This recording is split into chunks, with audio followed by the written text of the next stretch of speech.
एक कब्र पर लिखा था, एक कब्र पर लिखा था, किसी को क्या इल्जाम दूं।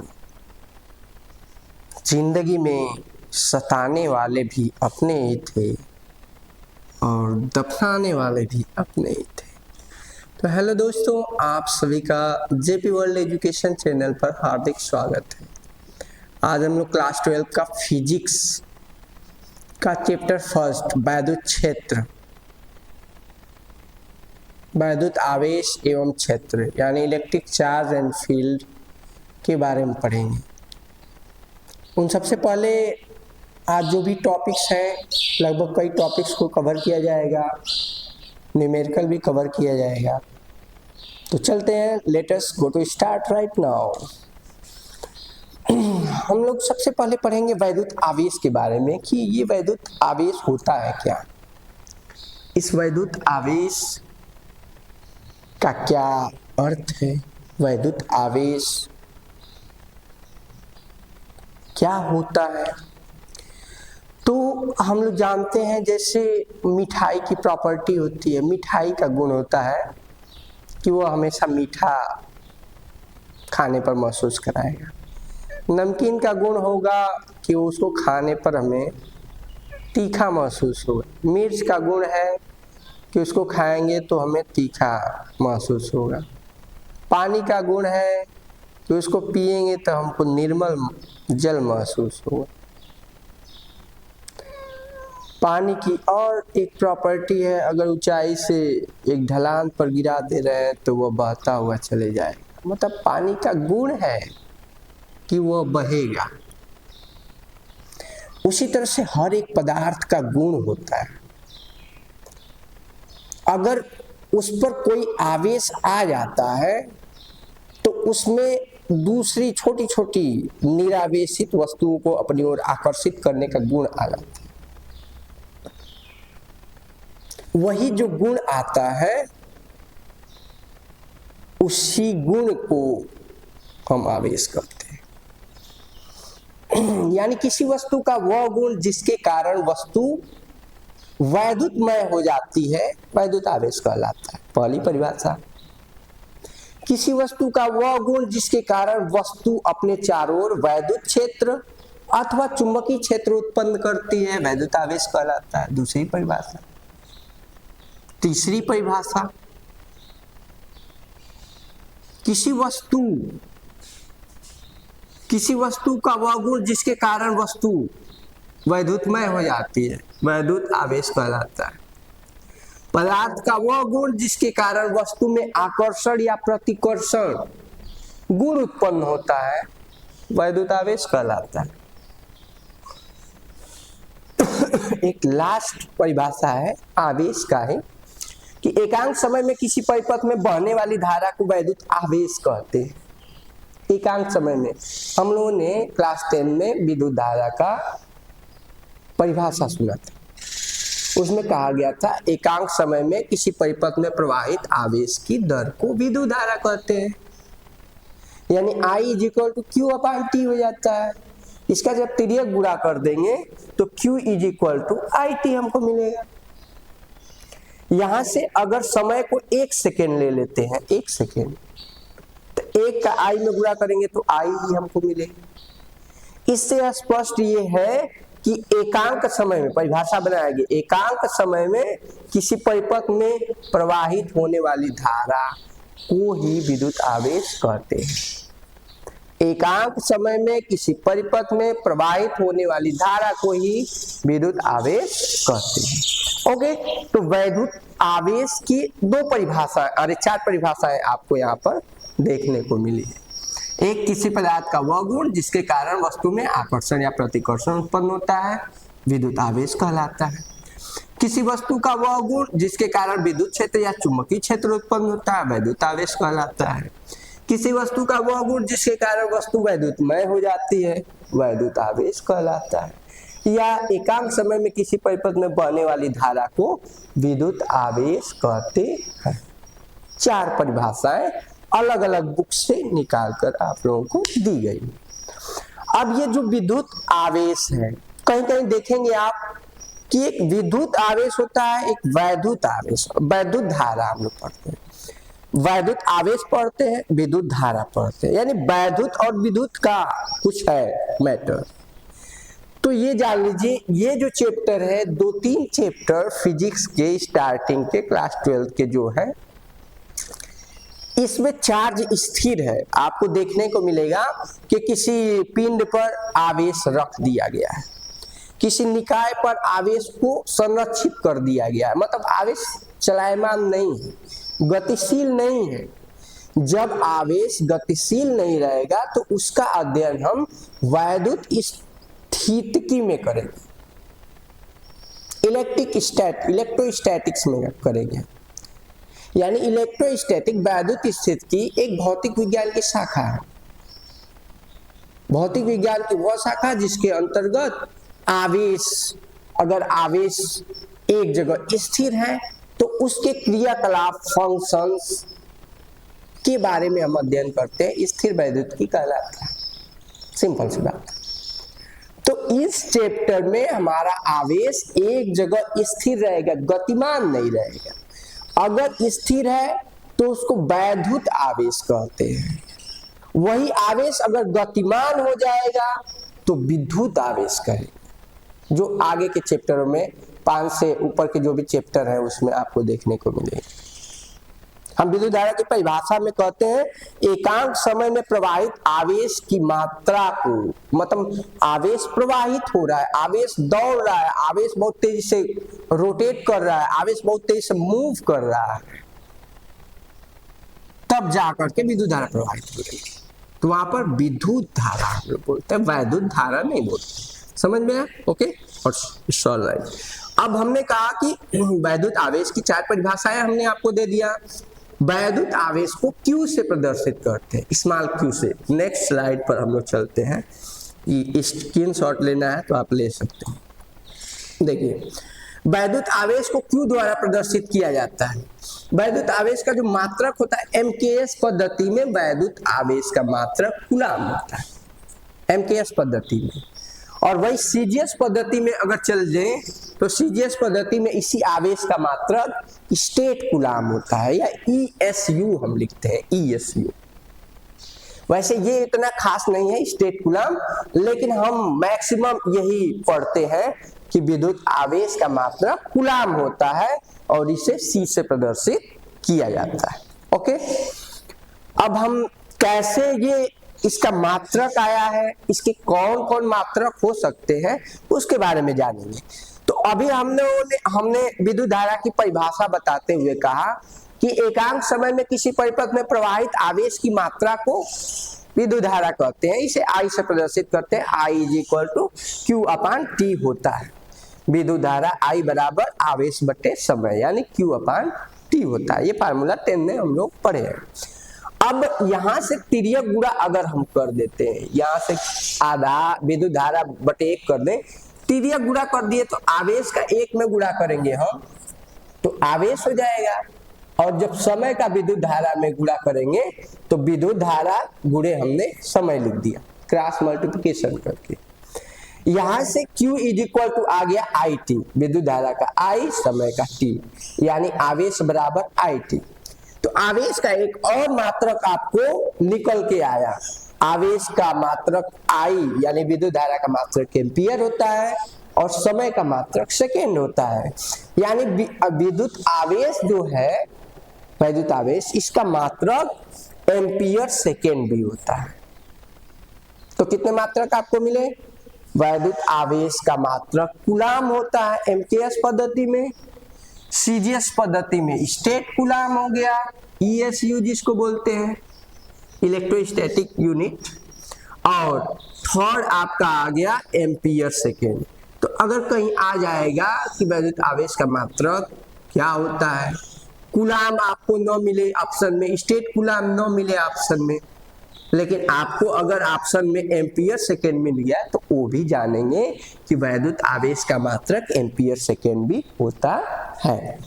अब आवेश की विमा अगर देख लिया जाए तो आवेश की विमा AT होती है। अगर विमीय सूत्र पढ़ेंगे तो विद्युत धारा, जो विद्युत धारा है वो मूल राशि है, मूल राशि में आती है, और उसका मूल मात्रक एम्पियर होता है विद्युत धारा का, और उसको ए से प्रदर्शित करते हैं, समय को टी से प्रदर्शित कर देंगे सेकंड को, यानी आवेश का विमीय सूत्र अगर देख लिया जाए तो वह ए टी होता है।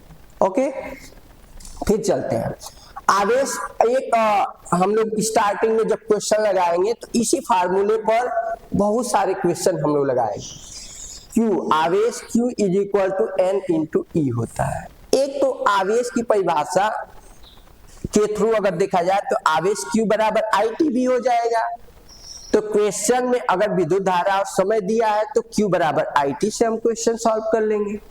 लेकिन अगर दिया है आवेश, अगर इलेक्ट्रॉनों की संख्या दे दिया है, आवेशों की संख्या दे दिया है, तो वो हम इस फार्मूले से हम लोग निकालेंगे आवेश Q is equal to N into E, जहां पर N इलेक्ट्रॉनों की संख्या है, E एक इलेक्ट्रॉन पर आवेश की मात्रा है। देखिए N इलेक्ट्रॉनों की संख्या, E आवेश की मात्रा हो गया, एक इलेक्ट्रॉन पर आवेश की मात्रा। और एक इलेक्ट्रॉन पर जो आवेश होते हैं वह 1.6 into 10 to power minus 19 coulomb ऋण आवेश होते हैं। 1.6 into 10 to power minus 19 coulomb ऋण आवेश होते हैं। या इसको इस तरह भी लिख सकते हैं, E बराबर minus 1.6 into 10 to power minus 19 coulomb. यहाँ पर माइनस अगर लिख दिए तो हम ऋण आवेश को नहीं लिखते हैं। ये क्लास 10 का बहुत ही पॉपुलर क्वेश्चन है, बहुविकल्पी में बहुत बार पूछा गया है कि एक इलेक्ट्रॉन पर आवेश की मात्रा होती है, 4 ऑप्शन में दे देगा, plus 1.6 into 10 to power minus 19, minus 1.6 into 10 to power minus 19 coulomb, 3.6 into 10 to power minus 19 coulomb हो जाएगा, फिर 9.1 into 10 to power minus 19 coulomb हो जाएगा। तो अलग अलग ऑप्शन दे करके उसमें आपको बताना रहेगा। तो एक इलेक्ट्रॉन पर आवेश की जो मात्रा होती है वह होती है 1.6 into 10 to power minus 19 coulomb. अब यही देख लिया जाए प्रोटॉन पर, तो प्रोटॉन पर जो आवेश की मात्रा होती है 1.6 into 10 to power minus 19 coulomb धन आवेश होती है। इसमें और इसमें अगर अंतर आप देखेंगे तो सिर्फ यही अंतर समझ में आएगा कि इसमें ऋण इलेक्ट्रॉन पर ऋण आवेश होता है और प्रोटॉन पर धन आवेश होता है। इसलिए हम कहते हैं कि इलेक्ट्रॉन ऋण आवेशित होता है और प्रोटॉन धन आवेशित होता है। ओके, ठीक है। या P is equal to 1.6 into 10 to power minus 19 coulomb plus होता है। ठीक, एक कूलाम बराबर अगर देखा जाए, एक कूलाम बराबर कितने स्टेट कूलाम होते हैं, क्योंकि हमने लिखा कि सीजीएस पद्धति में जो आवेश का मात्रक है, सीजीएस पद्धति में जो आवेश का मात्रक है वो स्टेट कूलाम होता है। जब स्टेट कूलाम हमने लिख दिया है ESU, तो समझ लीजिए कि उसका मान भी तो होगा ही, कितना मान होगा। अगर उसको हमको देखना है कि कितना मान होगा, तो एक जो ये होता है एक कूलाम में 3 इंटू 10 टू पावर 9 ESU होता है। 3 इंटू 10 टू पावर 9 ESU होता है एक कूलाम में आवेश की मात्रा। स्टेट कूलाम आवेश की सबसे छोटी इकाई होती है। स्टेट कूलाम जो होता है वह आवेश की सबसे छोटी मात्रक है, जो सीजीएस पद्धति में हम लोग पढ़ रहे हैं, स्टेट कूलाम। लेकिन अगर देखा जाए कि सबसे बड़ा मात्रक क्या होता है, तो सबसे बड़ा मात्रक फैराडे होता है। क्या होता है? फैराडे। आवेश का सबसे छोटा मात्रक ESU होता है, यानी स्टेट कूलाम होता है, और आवेश का सबसे बड़ा मात्रक फैराडे होता है। ओके, ESU आवेश की सबसे छोटी इकाई होती है। नेक्स्ट स्लाइड पर चलते हैं। आवेश का सबसे छोटा मात्रक ESU स्टेट कूलाम, या इसको फ्रैंकलिन भी बोलते हैं, स्टेट कूलाम भी बोलते हैं या फ्रैंकलिन भी बोलते हैं। यही जो ESU होता है, इसको अगर देखा जाए कि इसको बोलेंगे क्या, तो स्थिर वैद्युत कूलाम इसको बोलते हैं। स्थिर वैद्युत कूलाम ESU जो होता है। ठीक है, आवेश का सबसे बड़ा मात्रक फैराडे। देखिए अभी जो बताया है आपको, यानी एक फैराडे बराबर होता है 96,500 कूलाम। एक फैराडे बराबर 96,500 कूलाम होता है। वैद्युत आवेश की योज्यता, अभी तक आवेश के बारे में हमने पढ़ा कि किसी वस्तु का वह गुण जिसके कारण वस्तु वैद्युतमय हो जाती है, आवेश कहलाता है। किसी वस्तु का वह गुण जिसके कारण वस्तु के चारों ओर वैद्युत क्षेत्र या चुंबकीय क्षेत्र उत्पन्न होता है, वैद्युत आवेश कहलाता है। किसी वस्तु का वह गुण जिसके कारण वस्तु अपने चारों ओर वैद्युत क्षेत्र और चुंबकीय क्षेत्र उत्पन्न करके निरावेशित वस्तुओं को अपनी ओर आकर्षित करने लगती है, वैद्युत आवेश कहलाता है। तो कई परिभाषाएं हमने देखी है, दी है, और इस विद्युत आवेश को हम क्यों से प्रदर्शित करते हैं, और विद्युत आवेश का मात्रक कूलाम होता है। अगर देखा जाए तो विद्युत आवेश के 3-4 मात्रक हमको देखने को मिले हैं। विद्युत आवेश का मात्रक कूलाम होता है एमकेएस पद्धति में। सीजीएस पद्धति में विद्युत आवेश का मात्रक स्टेट कूलाम होता है। अगर देखा जाए तो वैद्युत आवेश का सबसे छोटा मात्रक स्टेट कूलाम ही होता है। वैद्युत आवेश का सबसे बड़ा मात्रक फैराडे होता है, यानी वैद्युत आवेश का मात्रक फैराडे भी है। फिर वैद्युत आवेश का एक और मात्रक हम Q बराबर IT से एम्पियर सेकेंड हम निकाले हैं। तो 4 मात्रक हमको देखने को अब तक मिला है। ठीक, अब आवेश की प्रॉपर्टी को देखा जाए कि आवेश क्या विशेषता को रिप्रेजेंट करता है। तो पहली विशेषता है आवेश की वैद्युत आवेश की योज्यता, मतलब ऐड करने की इसमें प्रॉपर्टी है। अगर कोई ऋण आवेश है, कोई धन आवेश है, तो ये नहीं कहता कि हम तुमसे दूर रहेंगे, दूर हटो नहीं कहता, सबको साथ लेके चलेंगे, सबका साथ सबका विकास। और वो क्या करता है कि जितने भी आवेश रहते हैं सबको एक साथ एक रस्सी में बांधने का काम करता है। यानी वैद्युत आवेश योज्यता का, योग का, एडिटिव का, सिग्मा का रूल रिप्रेजेंट करता है, यहाँ पर प्रदर्शित करता है। तो उसमें है किसी निकाय का कुल वैद्युत आवेश उसके अलग अलग कणों पर उपस्थित अलग अलग आवेशों के बीजगणितीय योग के बराबर होता है। यदि कोई निकाय अलग अलग कणों से मिलकर बना हुआ है जिस पर आवेश क्रमशः +Q1 +Q2 -Q3 -Q4 इस डॉट Qn तक है, तो कुल वैद्युत आवेश Q बराबर, देखो सबको जोड़ेंगे, +Q1 +Q2 प्लस, देखो ये -Q3 था तो हमने प्लस लिख करके इसको ब्रैकेट में -Q3 लिख दिया, फिर -Q4 लिख दिया, प्लस इस तरह से डॉट Qn हम लिख दिया। यानी अगर इसी को बहुत ही शॉर्ट फॉर्म में अगर लिखना रहे तो हम लिख सकते हैं Q = summation of n = 1 to infinite। यानी देखा जाए तो Q1 है, Q2 है, Q3 है, ये 1 2 3 हो रहा है, तो n बराबर 1 से लेकर के और इनफाइनाइट तक, अनंत तक, यहाँ पर देखिए Qn लिखा। तो शॉर्ट फॉर्म में हम इसको लिख सकते हैं Q बराबर सिग्मा n = 1 से लेकर इनफाइनाइट तक Q हम लिख सकते हैं। ओके, नेक्स्ट स्लाइड में अगर हम चलते हैं तो इसमें हम आपको आवेश के प्रकार के बारे में बताएंगे। आवेश अगर देखा जाए तो आवेश मुख्यतः 2 प्रकार का होता है। अभी इससे पहले अगर प्रॉपर्टी देखा जाए तो एक तो एडिटिव प्रॉपर्टी आपको आवेश की मिल गई, फिर आवेश क्वांटीकृत होता है। क्वांटीकृत का मतलब कि एक पूर्णांक के रूप में आवेश मिलेगा आपको, 1 आवेश मिलेगा, 2 आवेश मिलेगा, 3 आवेश मिलेगा, आपको कोई 1.5 आवेश नहीं मिलेगा, कोई 2.5 आवेश नहीं मिलेगा, कोई 0.5 आवेश नहीं मिलेगा। यानी आवेश हमेशा पूर्णांक के रूप में पाया जाता है, पूर्णांक के रूप में होता है। जो कंप्लीट नंबर होता है उसके टर्म में होता है। ई के रूप में हम लिखते हैं कि हमारे पास 5 इलेक्ट्रॉन, 4 इलेक्ट्रॉन, इस निकाय पर 15 इलेक्ट्रॉन है।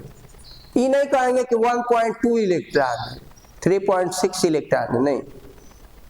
आवेश क्वांटीकृत होता है, वह एक पूर्णांक के रूप में होता है। ओके, और अगर देखा जाए तो एक आवेश संरक्षण का नियम है। आवेश कहता है कि भाई देखो, तुम हमको उत्पन्न नहीं कर सकते हो, तुम हमको पैदा नहीं कर सकते हो, तुम हमको खत्म भी नहीं कर सकते हो, हमारा मर्डर भी नहीं कर सकते हो तुम। और कहता है कि हम स्वतंत्र हैं, क्या तुम समझते हो? तो आवेश संरक्षण का नियम कहता है कि आवेश को न तो उत्पन्न किया जा सकता है न ही नष्ट किया जा सकता है, यह केवल एक वस्तु से दूसरे वस्तु पर स्थानांतरित किया जा सकता है।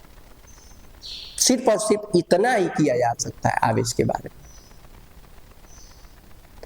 इसलिए आवेश संरक्षण का नियम सिंपल में ही कहता है कि भैया तुम हमको उत्पन्न नहीं कर सकते हो, तुम हमको नष्ट भी नहीं कर सकते हो, बस हमको ये है कि 2-3 विधि उपयोग करोगे, घर्षण करा दोगे, आवेशित के बगल में निरावेशित को रख दोगे तो हम चले जाएंगे दूसरे पर।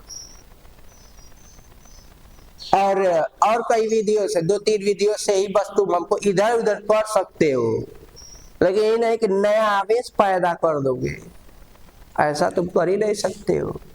सिर्फ ये है कि एक आवेशित वस्तु है, इसके बगल में ले आ दिए निरावेशित वस्तु को, तो हम आवेश ट्रांसफर कर देंगे कि भैया यहाँ से उठ करके चले जाओ वहां पर, इसको भी दे दो, बेचारा भूखा प्यासा तुम्हारे पास आया है क्योंकि तुम बहुत अमीर हो, तुम्हारे पास आवेश की मात्रा ज्यादा है। ये जो आया है निरावेशित है, इसके पास कोई आवेश नहीं है, बेचारा भूखा प्यासा तड़प रहा है, तुम्हारे पास भोजन है, दे दो इसे। तो यह अपना आवेश देता है, और यह जब अपना आवेश देता है तो क्या होता है, ये वस्तु भी आवेशित हो जाती है। स्थिर वैद्युतिकी में जब वस्तु पर, निकाय पर आवेश स्थिर रहेगा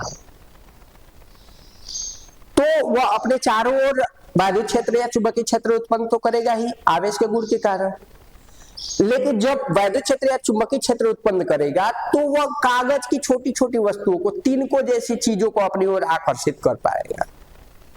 इन्हें कि बहुत ज्यादा आकर्षण कर दे, ऐसा कुछ नहीं, छोटी छोटी वस्तुओं को अपनी ओर आकर्षित करेगा। वो भी कौन सी वस्तु? जो निरावेशित है। कागज का टुकड़ा निरावेशित है, न्यूट्रल है, उस पर कोई चार्ज नहीं है।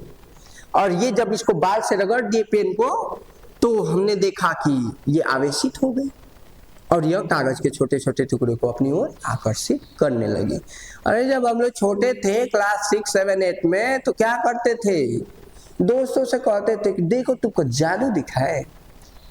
तो जादू दिखाने के लिए उस समय तो हम लोग की उतने बौद्धिक क्षमता थी नहीं, तो जादू दिखाने के लिए क्या करते थे कि पेन उठाते थे, कागज के छोटे छोटे टुकड़े महीन करते थे, कहते थे देखो देखो अभी जादू दिखा रहे हैं। इस तरह से पेन को बाल में रगड़ दिए, कागज जो न्यूट्रल है, निरावेशित है, उस पर कोई आवेश नहीं है, इसको जब रगड़ दिए तो ये आवेशित हो गया। जब इस पर आवेश आ गए तो ये अपने चारों ओर वैद्युत या चुंबकीय क्षेत्र उत्पन्न करेगा, और यह निरावेशित वस्तुओं के पास ले जाने पर ये कागज के टुकड़े को अपनी ओर चिपका देगा।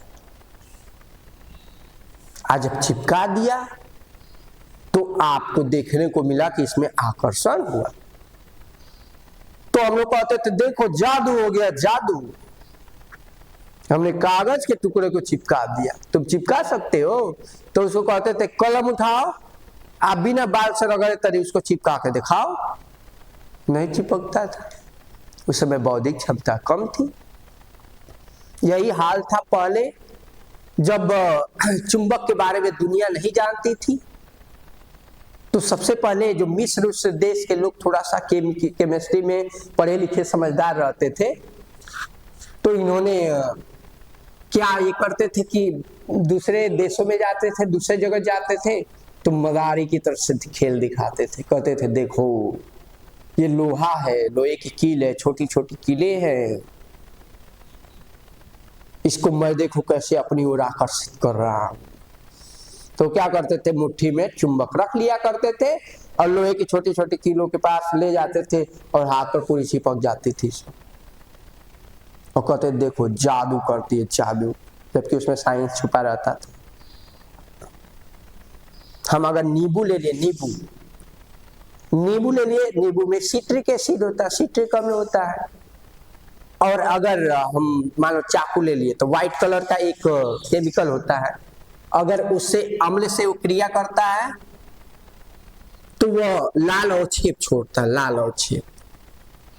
जैसे कलर चेंज हो जाता है, हम लोग कलरफुल जो ये पीते हैं हम लोग कोल्ड ड्रिंक टाइप में, तो तुरंत कलर चेंज कर देता है, तुरंत कलर रेड कलर का वो जो उसका रस रहेगा नींबू का वो गिरेगा, कहेंगे सब देखो तुम्हारे दुश्मनों का खून निकल रहा है, जल्दी 2-4 करोड़ रेजर रखो, तुम्हारे दुश्मनों को यूं करके खत्म करना।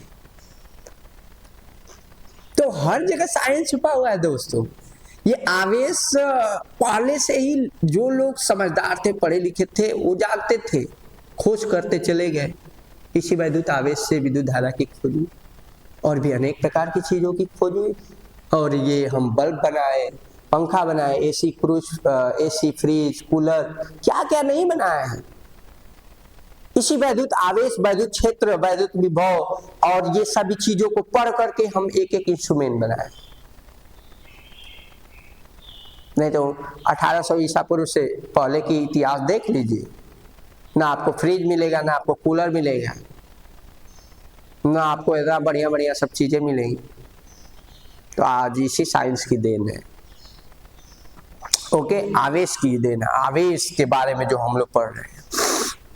तो आवेश के प्रकार, आवेश अगर देखा जाए तो आवेश मुख्यतः 2 प्रकार का होता है, एक पॉजिटिव चार्ज होता है, एक निगेटिव चार्ज होता है। धनात्मक आवेश जिसको बोलते हैं, दूसरा ऋणात्मक आवेश बोलते हैं। धनात्मक आवेश में प्रोटॉन आ जाता है, पॉजिट्रॉन आ जाता है, ठीक। ऋणात्मक आवेश में इलेक्ट्रॉन आ जाता है, हाइड्रोजन आयन आ जाता है। किसी पर अगर आयन आ गया तो वह ऋणावेशित हो जाएगा, ऋण आयन आ गया ऋणावेशित हो गया, धन आयन हो गया तो धनावेशित हो गया। ओके, जैसे HCl अगर देखा जाए, हाइड्रोक्लोरिक एसिड, इसका जब ये कराते हैं हम तो H+ हो जाता है और Cl- हो जाता है। आयनाइजेशन अगर करा रहे हैं, आयनीकरण करा रहे हैं, जब HCl टूटता है आयनाइजेशन में तो H+ बनता है, Cl- बनता है, यानी ये H धनायन हो गया, ये क्लोरीन जो है वो ऋणायन हो गया, ये धनायन में आ जाएगा और ये इसमें ऋणायन में आ जाएगा, ठीक। ओके, अब देखिए कि धनात्मक आवेश का मतलब क्या होता है। तो जब कांच की छड़ को रेशम के कपड़े से, कांच की छड़ ले लिए, जैसे लोहे की छड़ होती है उसी तरह से कांच की छड़ ले लिए, पतला सा रॉड इसी तरह से लंबा सा, और उसको रेशम का रुमाल निकालिए, रेशम के रुमाल से रगड़ दीजिए। जब कांच की छड़ को रेशम के कपड़े से रगड़ा जाएगा तो जो कांच की छड़ होती है वो धनावेशित हो जाती है, वह कांच की छड़ क्या हो जाती है, धनावेशित हो जाती है। तो किसी वस्तु का धनावेशित होना यह प्रदर्शित करता है कि इससे इलेक्ट्रॉन निकल गए, यानी इस पर इलेक्ट्रॉन थे पहले, ठीक, और यहां से जब रगड़ा गया रेशम से तो यहां से इलेक्ट्रॉन निकल करके और रेशम पर चले गए। जब इलेक्ट्रॉन निकल गए तो इस पर इलेक्ट्रॉनों की संख्या कम हो गई, जब इलेक्ट्रॉनों की संख्या इस पर कम हुई तो इसका हम जानते हैं द्रव्यमान भी कम होगा, मास भी कम होगा, और यह धनावेशित हो गई। तो धनावेशित या धन आवेश ये प्रदर्शित करता है कि इस वस्तु से इलेक्ट्रॉन निकलकर दूसरी वस्तु पर चले गए। ओके, दूसरा हमने कहा कि ऋणात्मक आवेश होता है, तो ऋणात्मक आवेश में हमने इलेक्ट्रॉन नाम दिया है, H- हाइड्रोजन आयन नाम दिया है। तो जब एबोनाइट, अब ऋणात्मक कोई वस्तु ऋणावेशित कैसे होती है, क्यों होती है, उसके बारे में हम बता रहे हैं। एक एबोनाइट की छड़ ले लिए, जैसे इसमें आपने कांच की छड़ लिया था उसी तरह से आप एक एबोनाइट की छड़ लीजिए, एबोनाइट की छड़, और बिल्ली की खाल लीजिए, बेचारी कोई बिल्ली मर गई है, उस बिल्ली का खाल लीजिए, उस खाल से इस एबोनाइट की छड़ को रगड़ दीजिए, थोड़ा सा रगड़ दीजिए, जैसे पेन को बाल में रगड़ते थे उसी तरह से इसको रगड़ दीजिए। जब एबोनाइट की छड़ को बिल्ली की खाल से रगड़ा जाता है तो एबोनाइट की छड़ ऋणावेशित हो जाती है। इसमें जो कांच की छड़ थी, इसमें जो कांच की छड़ थी ये धनावेशित हो गई है,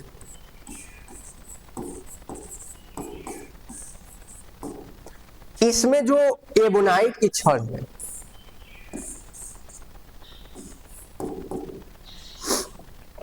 इसको रगड़ा गया है रेशम के रुमाल से, रेशम के रुमाल से रगड़ा गया। ठीक,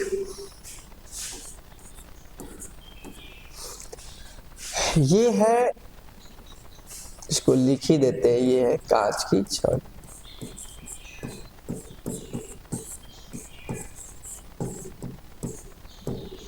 अच्छा, ये है एबोनाइट की छड़।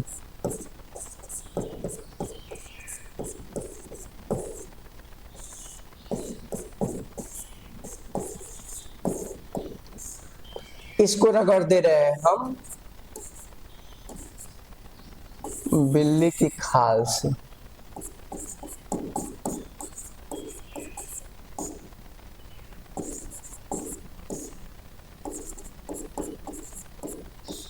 बिल्ली की खाल से, बेचारे एक बिल्ली मर गई है, उसका खाल निकाल लिए, उसके खाल से एबोनाइट की छड़ को रगड़ ले रहे हैं। जब एबोनाइट की छड़ को बिल्ली की खाल से रगड़ा जाता है तो एबोनाइट की छड़ ऋणावेशित हो जाती है। क्या हो जाती है? ऋणावेशित हो जाती है, यानी इस पर निगेटिव चार्ज आ जाते हैं। क्या आ जाते हैं? इस पर निगेटिव चार्ज आ जाते हैं। और जब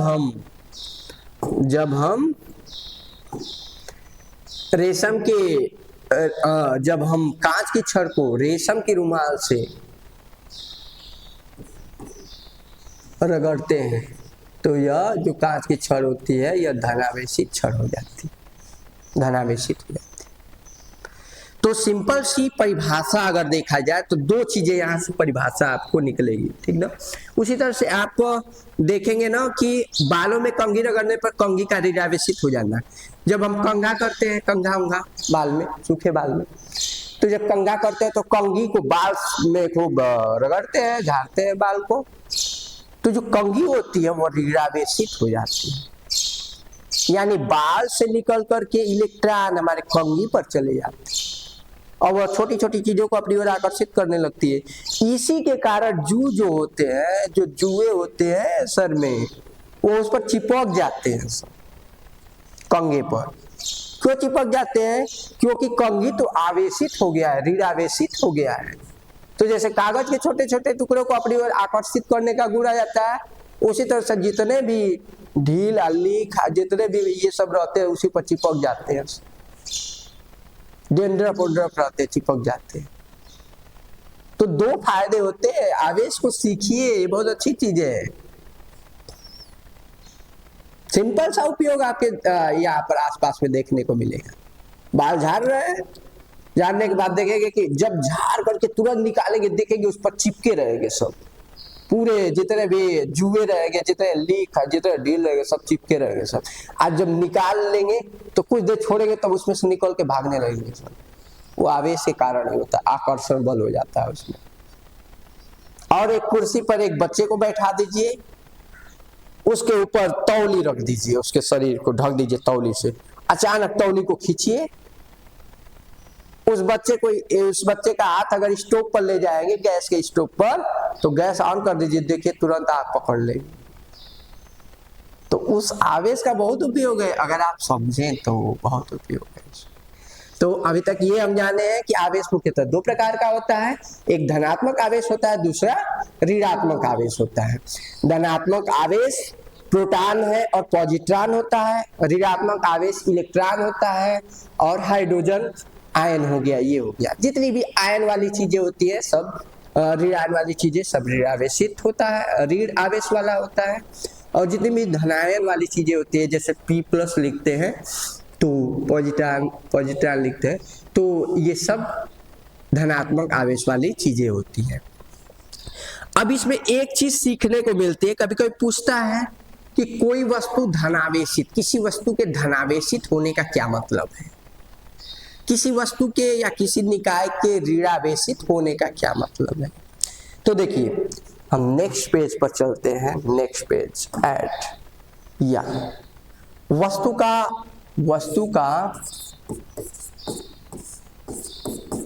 धनावेशित होना। धनावेशित होना।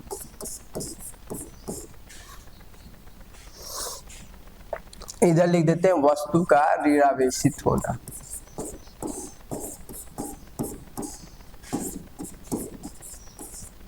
वस्तु का ऋणावेशित होना।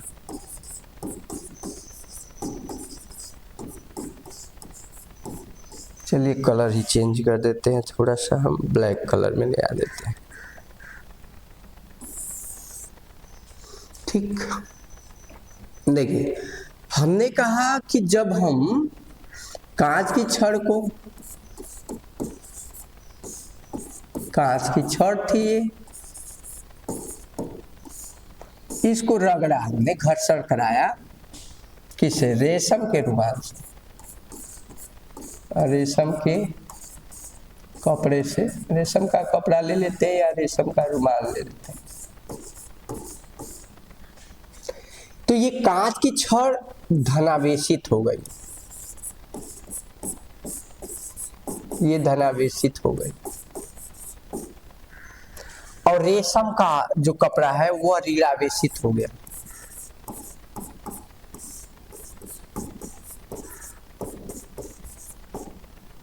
ऋणावेशित हो गया। फिर हमने इसमें देखा ऋणावेशित वाले में कि जब एबोनाइट की छड़ हमने ले लिया, एबोनाइट, एबोनाइट की छड़ ले लिया हमने,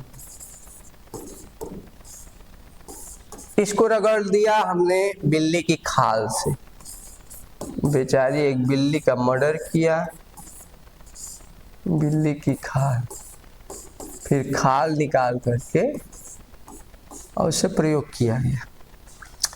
तो देखा गया कि जो एबोनाइट की छड़ थी वह ऋणावेशित हो गई,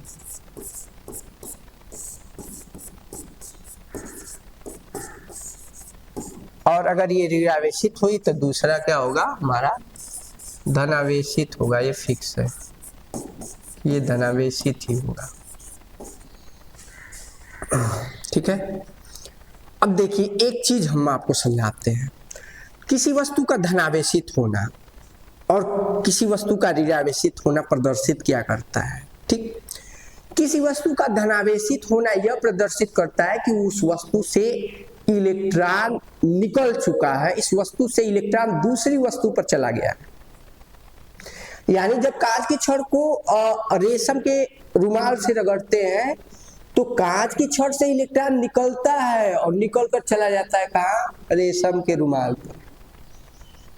और जब यहां से इलेक्ट्रॉन निकल जाता है तो यह वस्तु धनावेशित हो जाती है। लेकिन जिस वस्तु पर इलेक्ट्रॉन चला आता है, जिस वस्तु पर इलेक्ट्रॉन चला आता है वह वस्तु क्या हो जाती है, ऋणावेशित हो जाती है।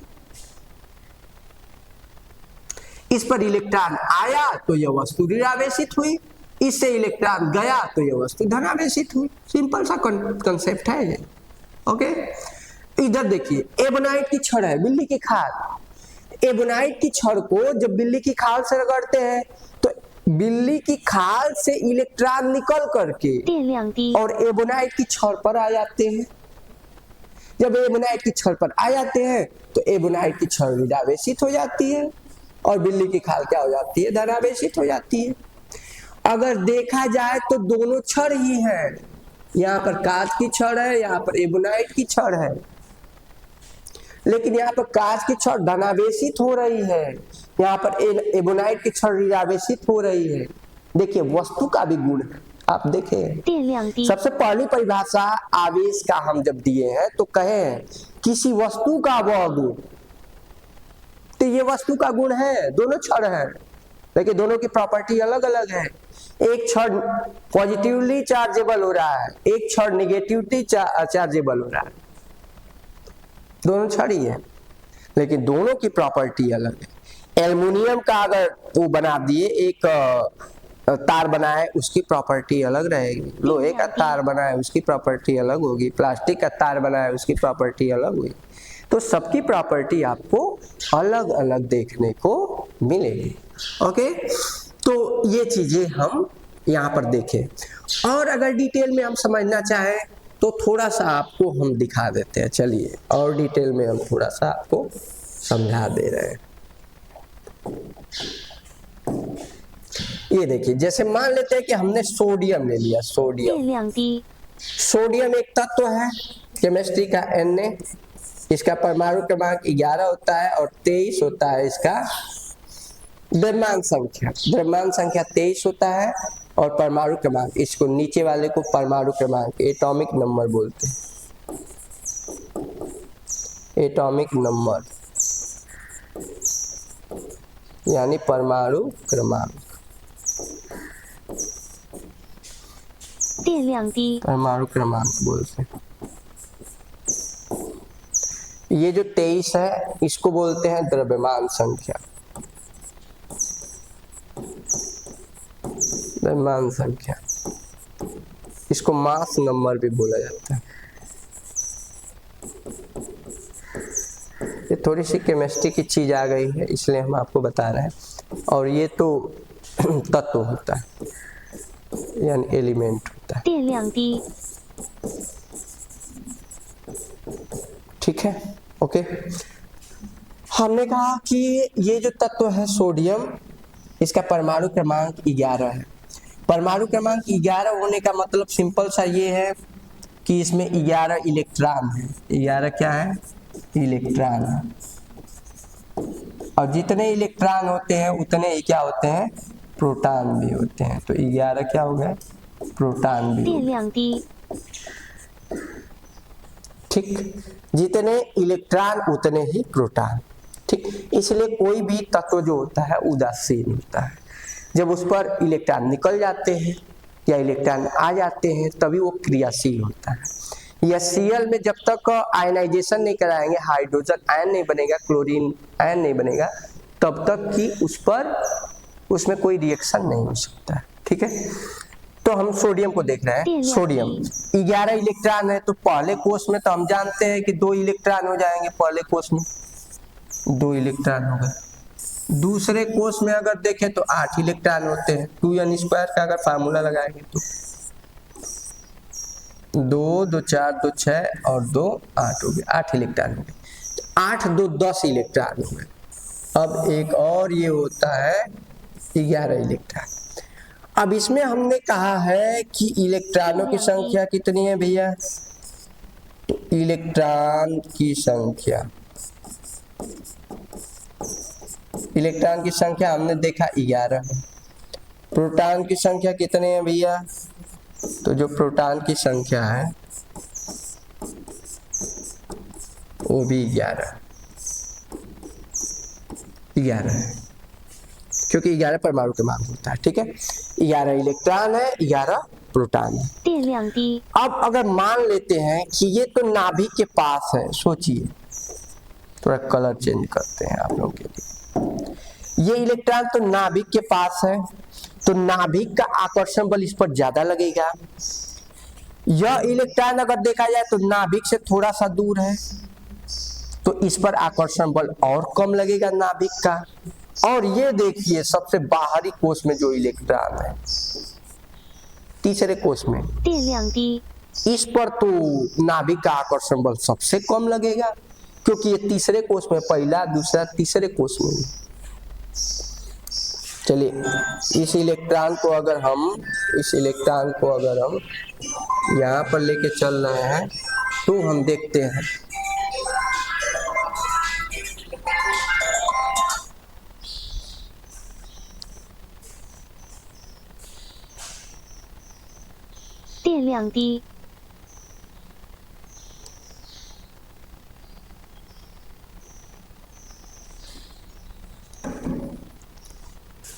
इस इलेक्ट्रॉन को अगर हम यहाँ से उठा करके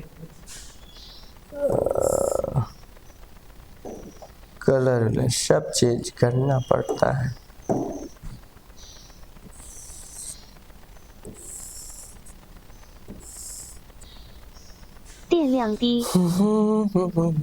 ये पहला इलेक्ट्रॉन ले लेते हैं, ये दूसरा इलेक्ट्रॉन, ये तीसरा इलेक्ट्रॉन। एक सीध में रहेगा तो सबसे अच्छा रहेगा।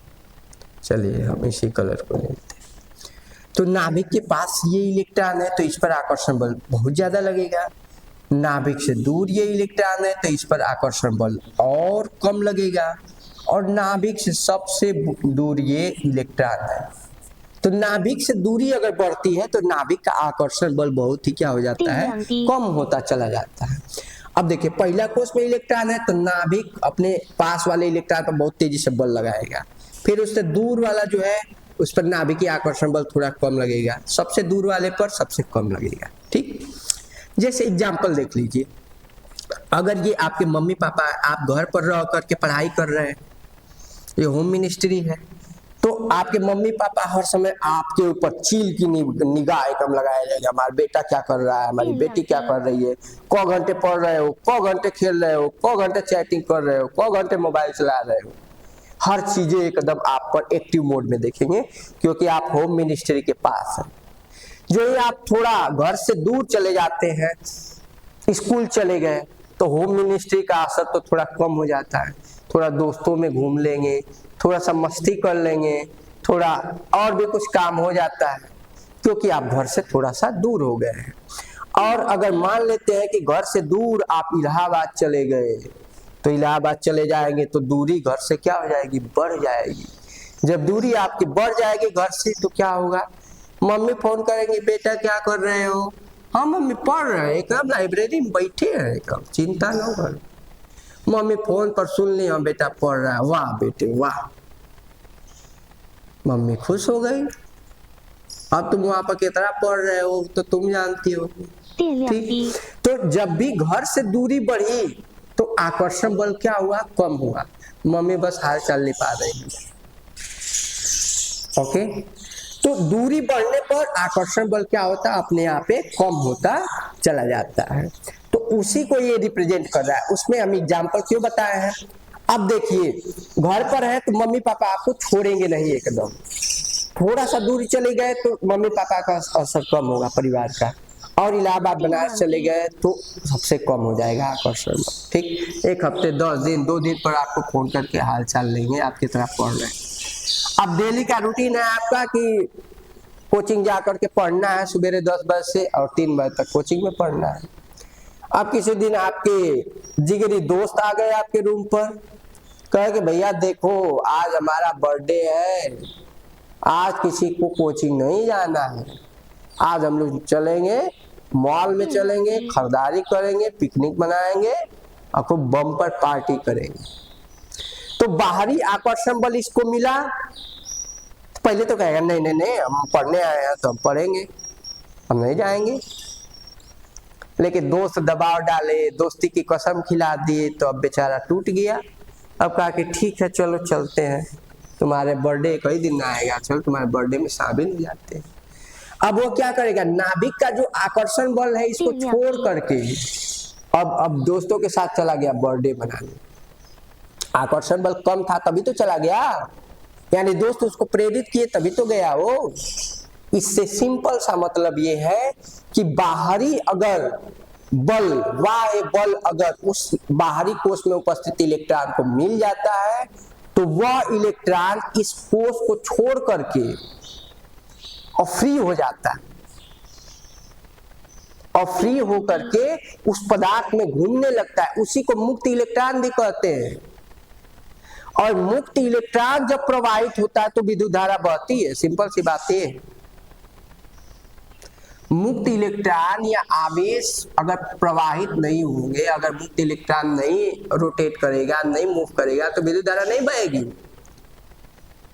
जो वस्तु जितने ज्यादा अपने पास मुक्त इलेक्ट्रॉन रखती है वो वस्तु उतनी ही ज्यादा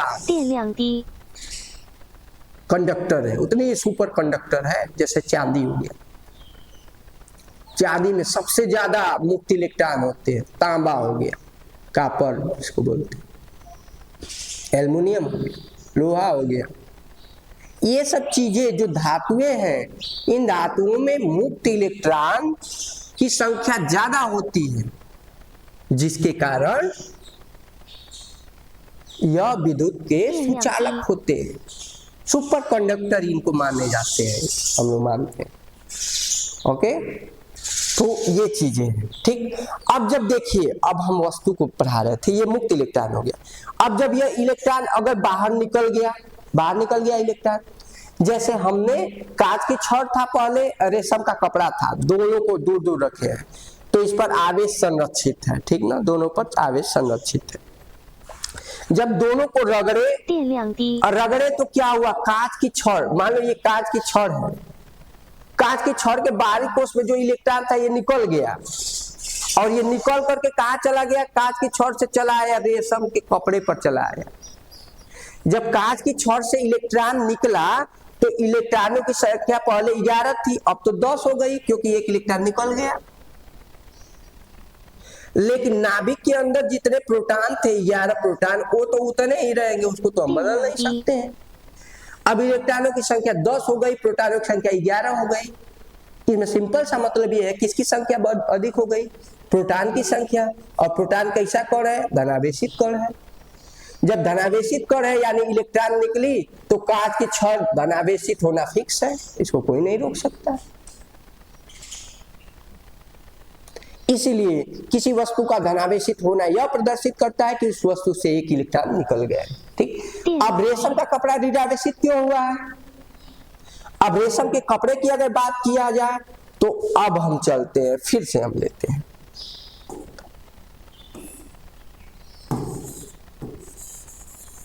फिर से हम ले रहे हैं, देखिए किसी वस्तु का ऋणावेशित होना क्या प्रदर्शित कर रहा है, ये हम आपको दिखा रहे हैं। ये सोडियम है, ये पहला कोष है, ये दूसरा कोष है, और ये हम तीसरा कोष बना दिए। पहले कोष में 2 इलेक्ट्रॉन हमने रख दिया, दूसरे में 8 रख दिया, 3 4 5 6 7 8, और इसमें ये रख दिया 8 2 10 की 11 इलेक्ट्रॉन है, 11 इलेक्ट्रॉन थे, 11 प्रोटॉन थे, ठीक। अब क्या हुआ कि ये मान लीजिए कि एबोनाइट की छड़ है, ये कौन सी छड़ है, एबोनाइट की छड़ है। एबोनाइट की छड़ लिए, एबोनाइट की छड़ को बिल्ली की खाल से हम रगड़ दिए।